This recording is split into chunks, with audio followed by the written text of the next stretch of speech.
नमस्कार, मी सुमित शंकर सावंत आणि तुम्ही पाहताय TV9 मराठी। या बातमीपत्रात बऱ्याच महत्त्वाच्या बातम्या आपल्याला बघायच्या आहेत। सुरुवातीची महत्त्वाची बातमी आपण बघतोय। मुंबई विमानतळावरील शिवरायांच्या एका पुतळ्याची विटंबना झाल्याचं संजय राऊतांनी म्हटलेलं आहे।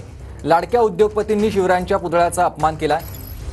संजय राऊत यांचे हे आरोप आहेत। तर आमचे शिवसैनिक विमानामधील पुतळ्याची सुटका करण्यासाठी गेलेले आहेत। उद्योगपतींचे बाउन्सर कार्यकर्त्यांवर धावून गेले असे आरोप संजय राऊत यांनी केले। आमचे शिवसैनिक विमानतळावरील पुतळ्याची सुटका करण्यासाठी गेलेले आणि त्याच वेळेला उद्योगपतीचे बाउन्सर कार्यकर्त्यांवर धावून गेले, संजय राऊतांचे हे आरोप आहेत। राज्यपाल कोश्यारी, प्रफुल्ल पटेल अशा अनेक लोकांनी महाराजांचा अपमान केला। हे सगळे भारतीय जनता पक्षाचे प्रोडक्ट आहे। शिवरायांचा अपमान करणारा प्रत्येक माणूस आज भारतीय जनता पक्षामध्ये आहे, हे लक्षात घ्या। याच्यावरून त्यांचं छत्रपतींचं प्रेम किती आहे हे तुम्ही पाहाल।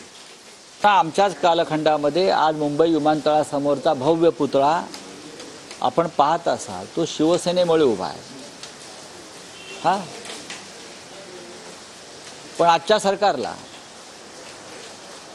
शिवाजी महाराजांच्या विषयी श्रद्धा नाही, प्रेम नाही, महाराष्ट्राविषयी अभिमान नाही। कदाचित ते यापुढे शिवाजी महाराजांच्या तसबरी काढून आपल्या कार्यालयात आणि घरामध्ये अडाणीच्या तसबरी आणि पुतळे लावतील, ही यांची अवस्था झालेली आहे। विमानतळ गौतम अडाणीच्या म्हणजे भारतीय जनता पक्षाच्या ताब्यात गेल्यामुळे छत्रपती शिवाजी महाराजांचा पुतळ्याला जागा नाही आणि जवळजवळ तो गोडाऊनमध्ये टाकण्यात आलेला आहे आणि त्या पुतळ्याचा जिरेटोप तुटलेला आहे। ह्या मुंबईत म्हणजे महाराष्ट्राच्या राजधानीमध्ये शिवपुतळ्याची अशा प्रकारे विटंबना भाजपच्या लाडक्या